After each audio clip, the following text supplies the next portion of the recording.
ल साथीहरू, यसपालि मेरो गाउँमा चाहिँ आँप एकदमै जोडसँगले फल्नेवालामा छ। हेर्नु त, फुल भनेको यति फुल्या छैन। ओ माई गड, यो पुरै बोर्डमा क्या बाँकी रहेको यो सबै बोर्डमा यसपालि यदि आँपको फुल फुल्या छ। ओ माई गड, पानी परिदियो भने त यो त बब्बालै हुन्छ। यो आँपको हाँगाले पनि ठेक्न नसक्ने हुन्छ क्या। कसलाई मनपर्छ आँप, कृपया बुकिङ गर्नु होला। booking.com चाहिँ खुल्ला भइसकेको छ।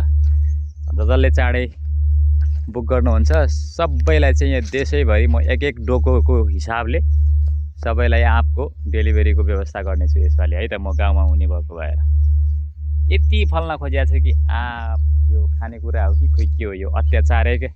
हेर्नु न सबै बोर्डमा। ओ माई गड, यदि छैन यति यति यति यति यो टाइममा पानी परिदियो भने चाहिँ बबालै खत्रै फल्नेछ। मैले अघि भनिहालेँ booking.com खुल्ला भइसकेको छ। तपाईँ देश विदेश जहाँ रहेर पनि हामीलाई सम्पर्क गर्नु होला। booking.com खुल्ला छ। हामी होम डेलिभरीको व्यवस्था गर्नेछौँ है त। एक डोको सबैलाई। एउटा यो हाम्रो सर्लाहीको एउटा यो सिजनको चाहिँ एकदमै राम्रो फलफुलको उसमा चाहिँ यो बबालै हो। सबैलाई गिफ्ट गर्नेछु है त।